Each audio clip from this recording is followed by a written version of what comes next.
Either she homeless or she got problems. That's the only reason why she run to a black man. I like him already. Now you want to get nuts? Come on! Ladies and gentlemen, please welcome.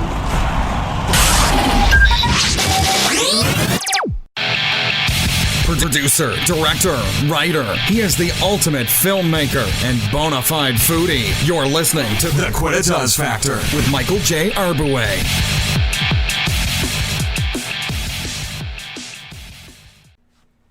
Greetings, shalom, and hello, and welcome to another episode of The Quidditas Factor. I am your host, Michael J. Arbouet. But what does that word Quidditas mean? Adriana gave them the definition. Quidditas, Latin, the whatness of a thing, the essential nature of something, the quality that makes a thing what it is. Quidditas, yes, the whatness or essence of a thing or person. And in today's episode, we'll be interviewing Tara Westwood. She's been seen in such projects as The Grudge, Blackjack, The Jack Grind Story, The Honeymoon Phase, as well as other shows like Law & Order, SUV, Bull, Blue Bloods, and The Good Wife. And her Quidditas, her power is so unique that I think we should just talk to her and see what it is. So, without further ado, Tara, welcome to the show. How are you doing? How are you? So, I always start off with this first question. Did you always want to be an actress? Like, tell me about young Tara Westwood. You know, when I was really young, I wanted to be Jacques Cousteau. And then I wanted to be a vet. And then I realized I was allergic to too many animals. And then I wanted to be a psychotherapist or a social worker or someone that worked with kids. And my dad sat me down and said, kiddo, you're going to want to bring, I know you're such an empath and you have so much love in your heart. You're going to want to bring every single kid home with you, and you can't do that. So I'm trying to talk you out of that. And, I think deep down, I always wanted to act, but I didn't know any actors. I didn't grow up in, yes, I was in little plays when I was in grade 1 and things like that. I played Lady Macbeth when I got older, but I was in school. I mean, what kind of Lady Macbeth can a 15-year-old be? But I didn't actually think that it was something that I could pursue until I was older. I had actually finished school, went to Europe to be a model, which is like a lifetime ago, a very long time ago. And then when I moved to New York, I went to acting school at the William Esper Studio, and then afterwards the Maggie Flanagan, and I was bit. I knew that I had to do it forever then. Excellent. So tell me about your first acting job. How did that, what was that first job like? Oh my gosh, I sucked. My first audition, actually, I was still in school. I hadn't finished school yet. And my first audition ever for a feature, I got the part. And I went and I did it. And it was with a decent cast and a fun little script. And I didn't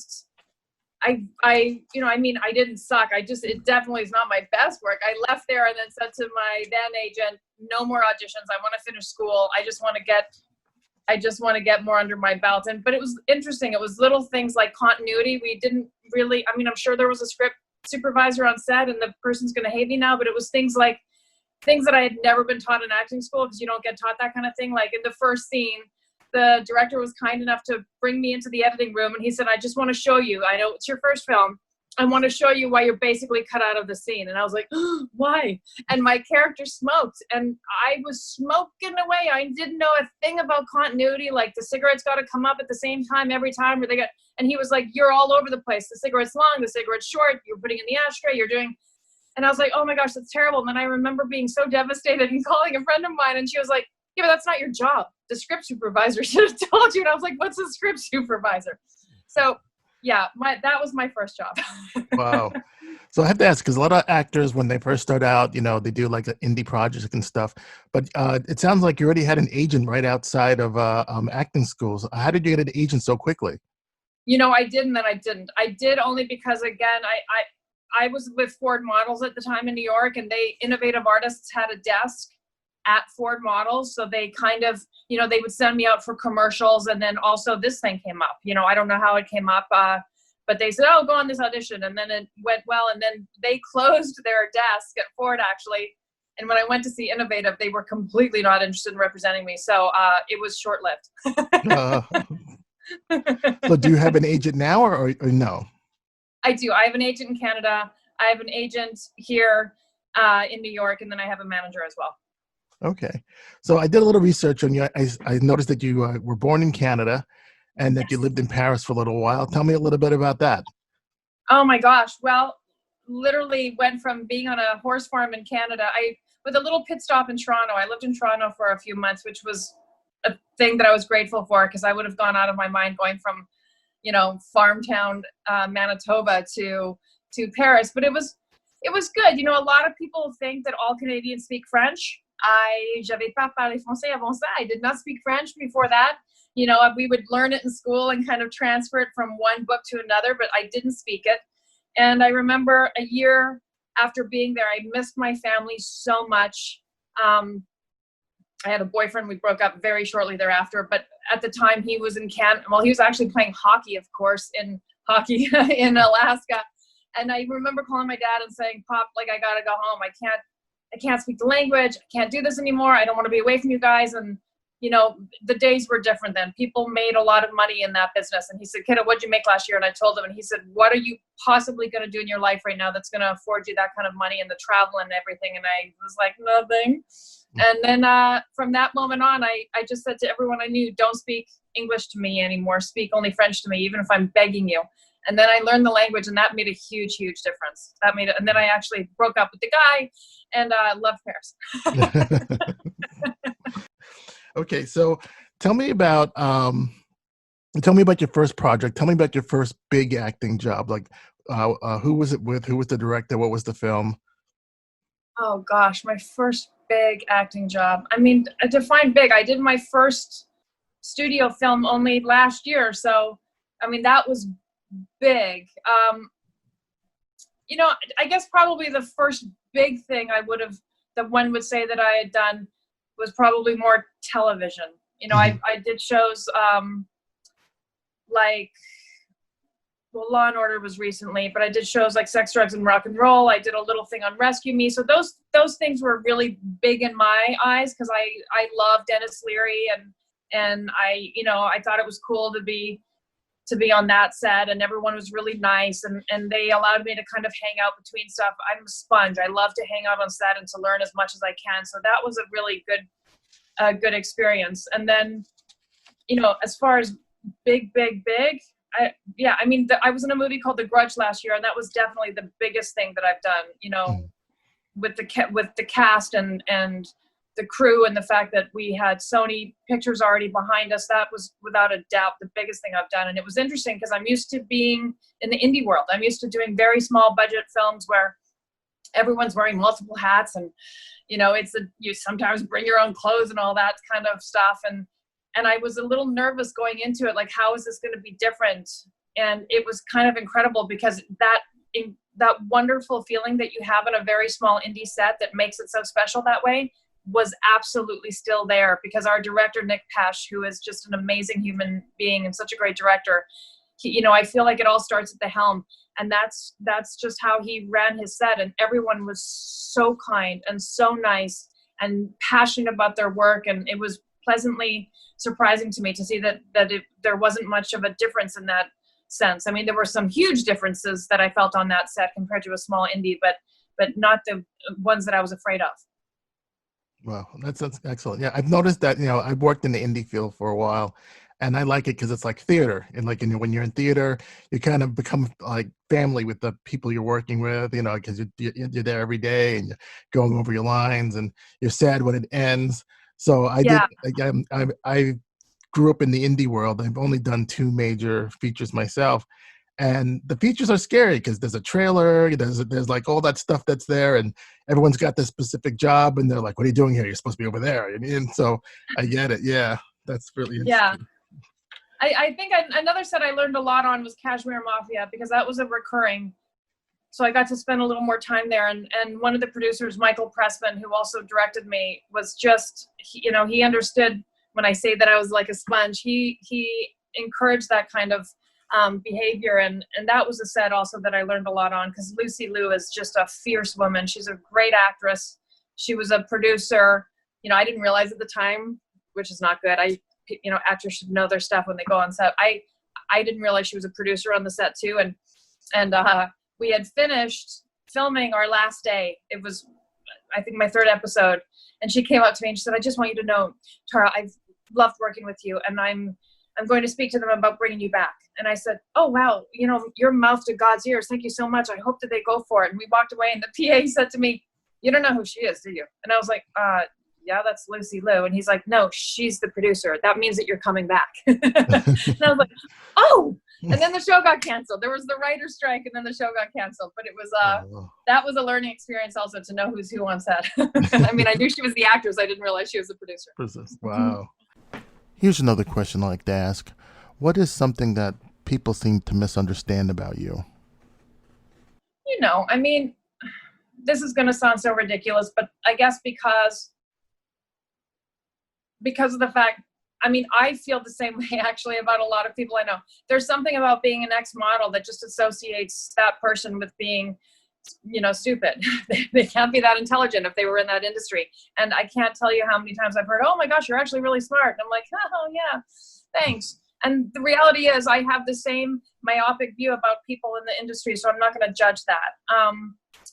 I guess that's one thing that I would say people think about me. And then people that don't know me that well can be surprised by how I can be really strong, because I'm a very emotional person. And like in my work, I can get emotional, but I'm a mama. I was a single mama. You know, my kids are old and grown, but I am a mama bear, and I'm a tough Canuck inside. So I guess sometimes my New Yorker can come out, and people are surprised by that, because I'm also really nice. Wow. Tell me, what's the one thing that acting did for you that you didn't expect? Make me have no money. I mean, yeah, like that I wasn't expecting. And listen, the reality is, every day, this sounds so dramatic, but every day I wake up and I'm like, oh, I hope I don't want to be an actor anymore. And then every day I want to do it more. Like I joke that I like want to hurl myself off the GW Bridge if I couldn't do this. And I'm kind of joking, but I love what I do so much. I just don't know that I understood how tough it can be. You know, when someone now says to me, oh, I want to be an actor, I'm like, no. When there was a second when I thought my son was going that way, I was like, dear Lord, please no. I don't think it's a good profession to get into, and I can't lie about that, because I just kind of don't have a filter. I think this profession sucks, but if you have to do it like I do it, then do it. Wow. Isn't that terrible of me to say? So that brings me to my next question. How do you juggle being a mom and an actress and you know, raising a family? Well, I mean, my priority in life has always been my kids since I had them. And then there's a huge gap.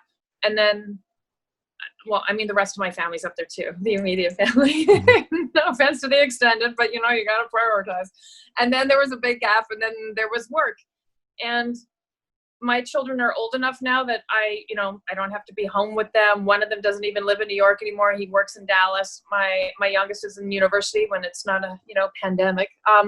So I can kind of live my life differently now, which has been great. If I had someone last year say to me, oh, I looked at your IMDb page, and, women your age, you hit 40 and you never work again kind of thing. Like, why are you working more now? And I mean, I've been very lucky, and I hope it continues. Let me knock on some wood. But I think it's because my priorities were able to shift. When my little guy was really young, I went in for an audition for a series recurring role in Toronto. The audition was here in New York at a network I won't say, because they actually got so mad they wouldn't see me for years, and then they, thank goodness, started seeing me again. But it was for a series recurring, and I thought, okay, it's Toronto. I can fly. It's such a short flight. Worst case scenario, I could even drive. Like, I can go back and forth.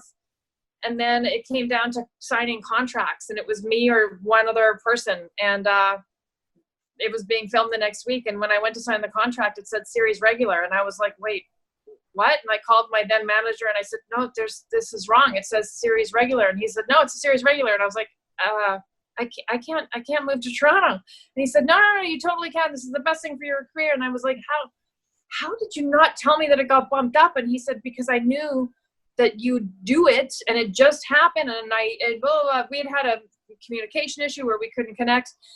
And I couldn't do it. I called my ex-husband and I said, how do you feel about me moving the kids to Canada? And he was like, no. How do you feel about me taking them to Idaho? And I was like, no. So I had to pass on the job. And that was that was crushing because that was a game changer. I won't mention the show, but it filmed in Canada, but was on a big network here in the States for many, many years. And, it would have been a game changer, but the reality is my kids are my world. So now I'm able to, hopefully work will come my way. That's so funny. You're saying your kids, my kids are 16 and 11. So when you said your kids are in college, I'm like, what are you, 32? How can you have kids so old? You look fantastic, by the way. I was like, oh my God. Thank you. When I shot Law and Order, Mariska Hargitay, who's so kind, we were talking in between things, and she said, wait. This was just last year. My kids were 19 and 23, and she said, wait, what did you just say? And I said, 19 and 23. And she said, months, and then everyone laughed, and she said, no, really, I don't, I just actually don't understand. And I said, well, and this is terrible, but I made the same joke that I'd been making for 23 years. I said, well, baby's having baby. I said, someone went to jail. And I laughed.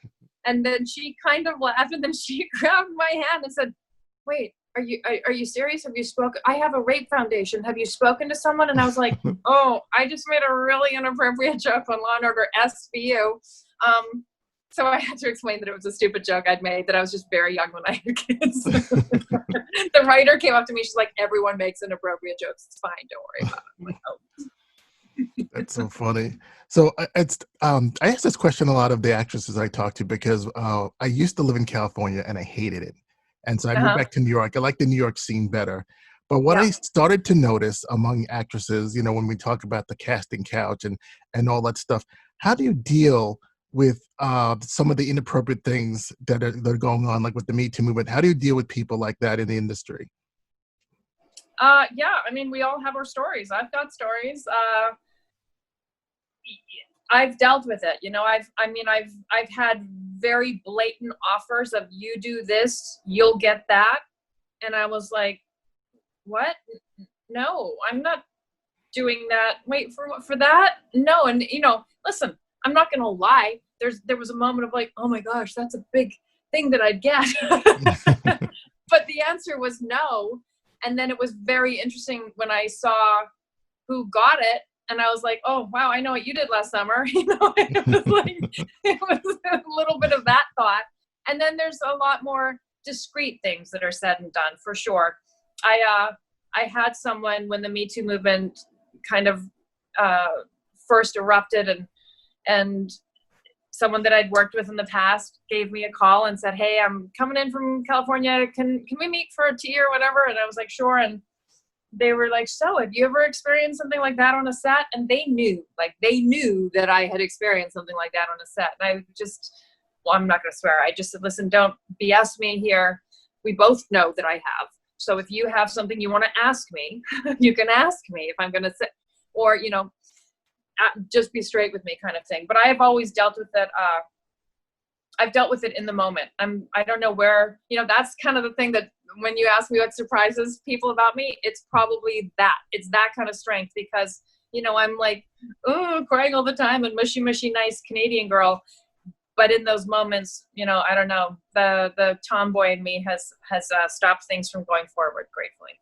And I'm not saying, now I feel terrible saying that actually, because I feel terrible saying that. And I guess I should be grateful that it was never a forced situation like other women have experienced. So I know people where it wasn't a choice. It wasn't a moment of them being able to decide, or say to someone, don't touch me or do not say that to me. There have been considerably way worse things that have happened to other people. And I suppose I should just be happy that that wasn't me. Okay. Yeah. Tell me a funny story that happened on set, something that, would just unbelievable, but just funny. I mean, how inappropriate can I go? I don't know. You can be very inappropriate. This is a podcast, so people love to listen to stories and they get into it. Okay, well, I mean, it kind of goes back to two things that we already spoke about, Dennis Leary, and, you know, this conversation probably couldn't happen now because it would be so sensitive. It was way before he would kill me. And by the way, I don't know him. We're not friends. I just worked with him a couple times. But this was before the Me Too movement, and I'm sure that this conversation would even have to be different. But he was so respectful and so kind to me. When I did Sex, Drugs, and Rock and Roll, it was a scene where I was in the scene. There were a few scenes, but with him and his wife, Elaine Hendricks. And in the whole purpose of my being there was that they were getting a little bored in their marriage, and she was curious about women, and maybe we should all have a threesome. So that was the plan. And then, of course, it's Dennis Leary, so it's going to be funny. So, you know, she and I are kissing, and we're messing around or doing whatever, and then he comes to the side of the bed. Oh my gosh, I feel this is. I wish I could go back and not tell the story, but he oh my gosh, this is such an inappropriate story. All right, he ejaculates on my hair, which obviously doesn't really happen, but he does. But the point is that I'm supposed to sit up and say, what was it, like 5 seconds? You came in my hair, and in order for us to do that scene, when my character sat up, you had to see something kind of shiny in my hair. So he would come over because he was also one of the producers and I think one of the writers too. And he'd be like, yeah, Tara, and there were, you know, Elaine was there, other people were there, hair and makeup's there because they're dealing with it. And he's like, this is a really uncomfortable thing, and I want to be respectful, but we have to do a little cum test on your hair, and we just have to do that because we got to see if the camera picks it up. And the first time he said it, I actually didn't hear what he said, and I said, I'm sorry, a what? And then everyone kind of went quiet and looked at each other, and nobody wanted him to have to say it again. And I'm like, guys, like, I'm sorry, I actually didn't hear what you said. And then he was forced to say it again. I was like, oh my gosh. And then my oh my gosh came out. So that was just a funny moment because already he felt so uncomfortable. And, you know, the hair person was so uncomfortable, and we were all so uncomfortable, but we couldn't think of another word. We're like, get a thesaurus out. There's got to be another word for that, but we couldn't think of what it was. That's hilarious. Oh, my God. Yeah, there was a time I was on the set, when they close the set, but you have to be, you know, certain people have to be on the set when they're doing like a love scene and stuff. And I remember I was laughing because there was one particular actor, he goes to the actress and he goes, they're wearing like these, they're both wearing like these spandex things, so they're not like naked in the bed, but he goes, if you feel anything, I'm sorry, and if you don't feel anything, I'm sorry. I'm sorry. So I thought that was hilarious. And, you know, you're on a close set, you're trying to be professional, but I'm trying not to laugh out loud, and I'm behind the camera. I thought that was hilarious. You know, when my kids were younger, I had screen tested in Los Angeles for this show, and it came down. It doesn't matter. It was between me and a few other people, and we went there, and I got the contracts, and it said full frontal, and I was like, full frontal? That's not happening. That's just not happening. I called my then manager, a different manager than the first one I mentioned, and I said, yeah, well, what? I'm not signing something that says full frontal, and he was like, kid, they're never going to want to show you full frontal. Okay, again, I can say anything, right? Yeah. He's like, they might show you tits in the side of your ass, but they're never going to show a full frontal. And I was like, well, then get the words changed because I don't like the verbiage. Like, if I sign something that says full frontal and I get the part through the series and it's on Cinemax, which already had me a little scared, or Showtime, it was one of the ones where like I knew they pushed the limits. I was like, I then get the words changed, full frontal. So my son heard me on that phone call, and you know, New York living, small apartment. And I got off the phone and he was like, Mama? I was like, yeah. And he said, wait, are you going to be showing your boobies on that TV show if you get it? And I was like, oh gosh. So I sat down both my boys and I was like, guys, here's the deal. You know, Mommy's going to LA next week. And if I get it's a big deal. It would be this big Showtime show. And you know, it would be a big deal for Mommy's career. She'd be a series regular. And they said, and Jackson said, yeah, but no, wait, you said you'd be showing your boobies. And I said, and and I might be showing my boobies, but here's the thing, they're not good. So I think if someone's boobies are shown in the show, they probably won't be mine anyway. They'd be someone else's, and they would just pretend that they were mine. And I said, and he was like, "Oh, I'm going to be so teased at school and everything." And I said, "Baby, I don't think a lot of your friends." This was like at the beginning of Showtime. I said, "I don't think a lot of your friends even have this channel. It's not a normal channel." And they were so upset. He was like, "I don't want you people to see my mom is moving." And then they were like, "Wait a minute, so you'd be making a lot more money?" And I said, "Yeah." And they said, "Wait, could we move into a bigger apartment?" And I said, "If I got the show, yeah, we could get another bedroom." They're like, "Could we get a PlayStation?" And I said, "Yeah." And they're like, "Okay, then you can show your boobies." So basically, for one more bedroom and a PlayStation, they were ready to whore me out. You have to have the priorities in order. That's what. That is hilarious. Oh my goodness. I guess you kind of answered this already because of your stories, but do you like working in television more than working on a film? Oh, I mean, I've never had a series regular. I would love one of those. So that would be a different thing, right? I mean, who wouldn't want that? I love both. The film is nice if it's a good sized part, because then you really get to go on a journey, and then it's really about character, which is what I love. And like I did an episode of Bull, and that was really nice, and my character got to go on a ride. So you can experience that in a television show, but certainly a bigger part just allows usually for more of a journey, which I prefer. Yeah, I mean, I just want to work. I love theater too. I love theater as well, and that's a whole other experience, as you know. So I can't say that I don't know. This is like Sophie's Choice. Don't make me pick. Oh, okay. Let's see. Okay, here's an interesting question. Tell me something that you failed at. Besides my first movie? Something that I failed at. My biggest fear, but they've both assured me that it's not true, is that if there was ever a moment when my kids didn't know that they are everything, and like if they didn't for half a second feel that they were loved more than anyone on the planet, then I have failed as a mother. But they told me that they did, so I'm good there. So what have I failed at? Oh my gosh, so much. I have failed at,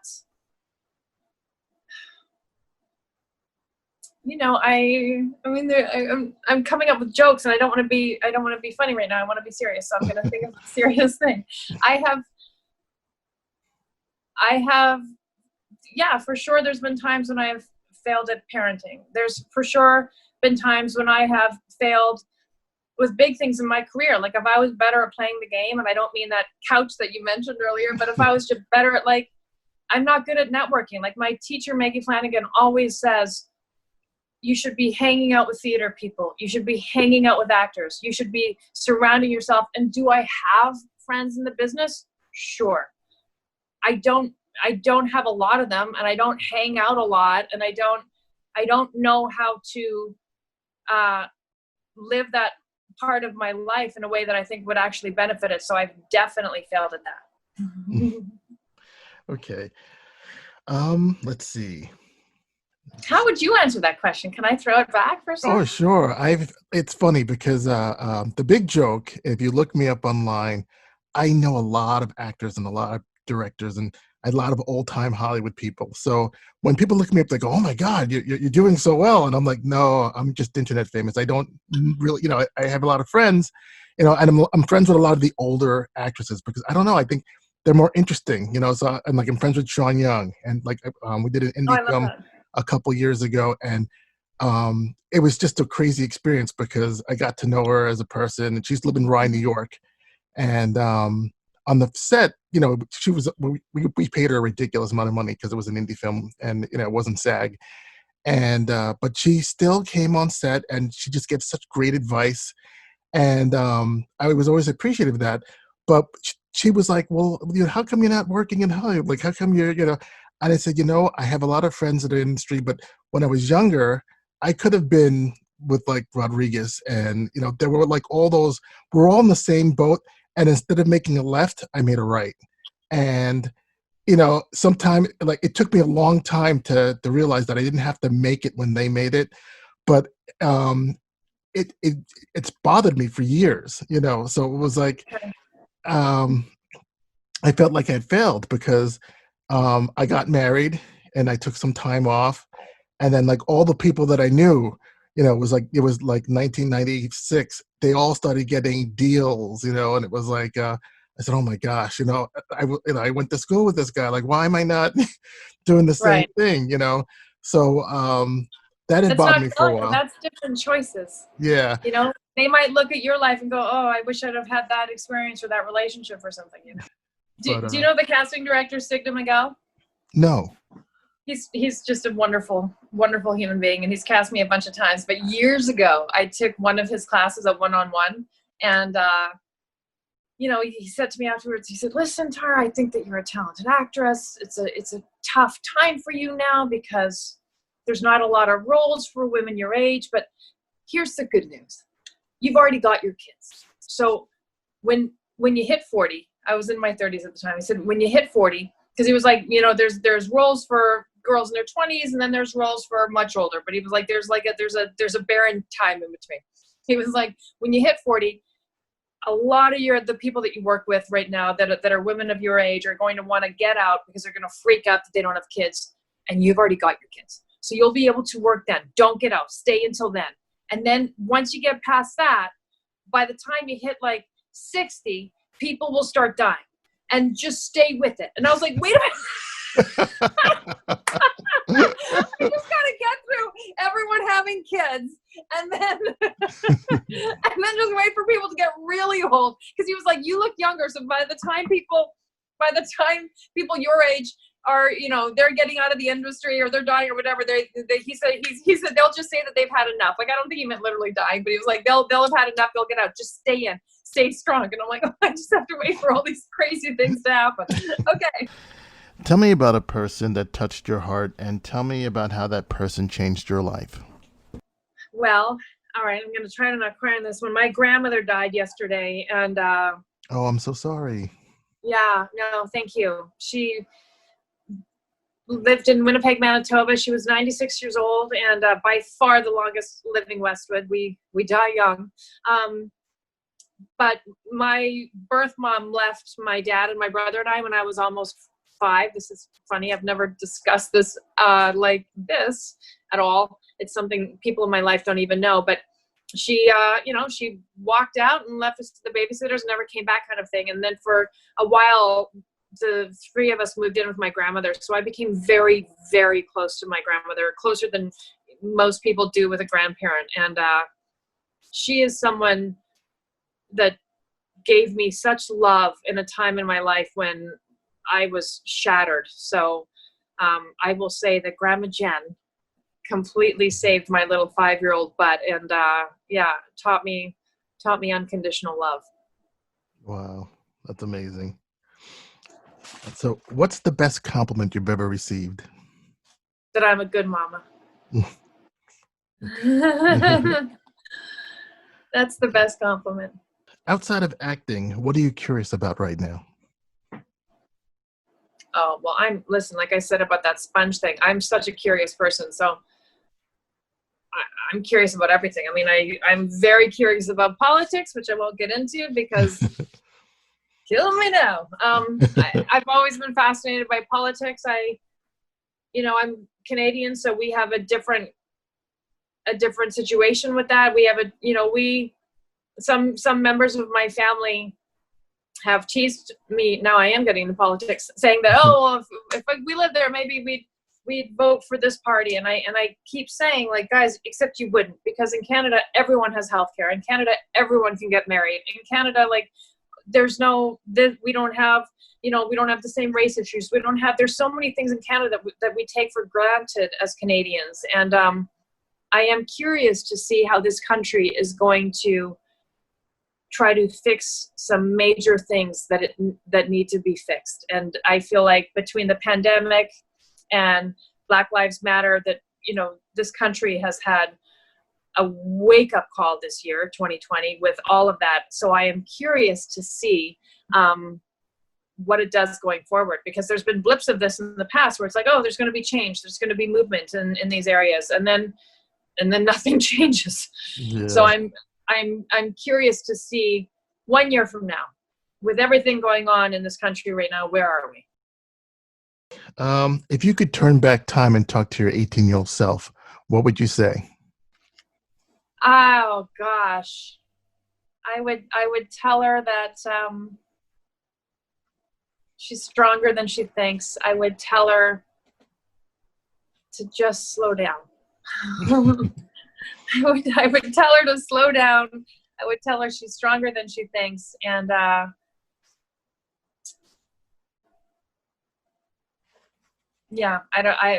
that's what I would tell her without getting into more details. Yeah, she's stronger than she thinks. Okay. Is there anything that I didn't ask you that you think I should have?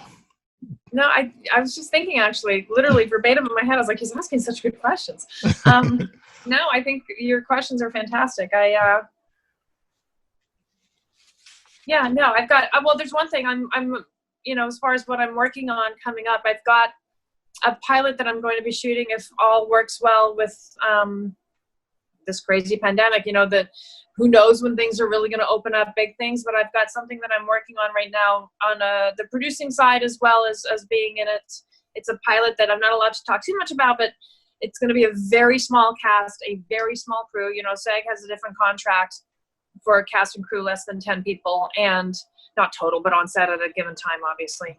Mm-hmm. And we changed locations, so we're not filming in New York City anymore because we won't be at the right phase. We're filming upstate and further away from here. So that's a project. It's a pilot. It doesn't have a home yet, but I'm hoping one day it gets one. It's I'm the female lead. Richard Kind is the male lead, and I love him. He's just such a great actor and such a wonderful man too. And we've got Bobby Burke, and we've got a couple other cast members that I'm super, super excited. We've got 2 other cast members that are so close to signing, so I want to talk about them too, but I can't. But that's a project. This has been hard, I think, for everyone. Sorry, my phone. To not be working during these crazy times, and just to have something to be working on again. Like I said, if I couldn't do this business, I would just want to die. So my soul is very grateful.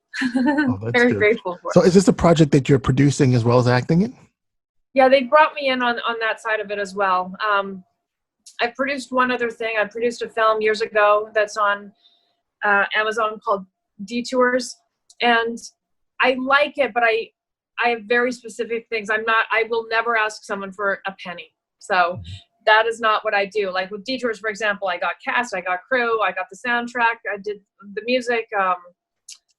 There was a lot of stuff that I did as far as a producer would, but really gratefully, Mara Lessman, our producer, writer, had the financial aspect of it looked after. So, we all have different things that we can bring to a project. And I know what my limits are and what I'm not willing to ever do. So I've been lucky that the couple things that I've worked on, everyone's been cool with that. Okay. Oh, that's great. Okay. So last question is, what does the future hold for Tara Westwood? Oh, darling, you tell me. I don't know. I hope, I hope that life continues to stay. I'm so lucky. I'm healthy. We're months into this pandemic. I'm healthy. The people, I obviously know people that have had COVID, but my immediate family is healthy and strong. So let's hope that continues. Let's hope that health continues. And work. I want to work. I love what I do. So I hope, what is in store for me, I don't know, but let's just say that, I'm going to be working with some great people doing fun projects and put that in the universe and hope like heck someone's listening. Normally when it's not COVID, I read through a SAG-AFTRA program to New York City public school kids. And because the schools shut down, I started a YouTube channel called Let's All Read. So I send the books to them that I've read. And then I also decided to just place it online because there are so many parents stuck at home, going out of their minds, needing a break. And we want children to continue their love of literacy. So if anyone is listening who happens to have a young student, go to YouTube, search Let's All Read. And if you go to the playlist, there's long, long chapter books that I and some other friends have been reading. So you could literally just push the first video and then, and then give them you take a break and they watch videos for hours, or people like, John Leguizamo read a book for us, Nicholas Pinnock from For Life. We've got Richard Kind read one.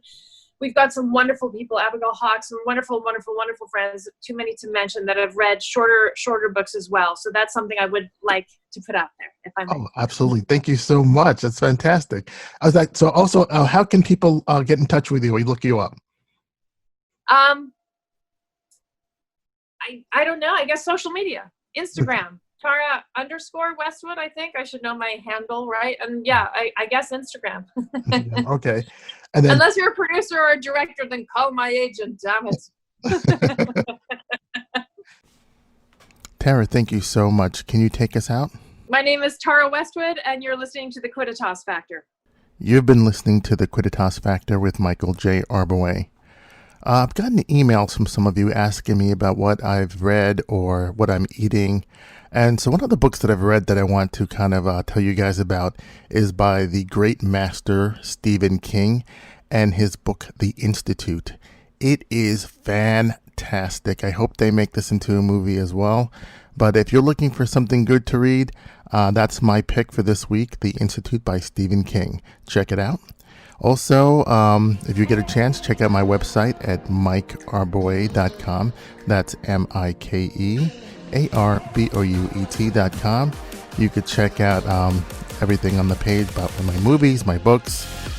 You could see stuff about the podcast, buy some merch, check out my shop. I have a e-store called Arbouet Artifacts. Check that out. Buy a t-shirt. Or you can buy jewelry from my wife at Poem Creations. Thank you for listening, and tune in for an all-new episode with the Quidditas Factor. You'll find us every Tuesday with a new episode.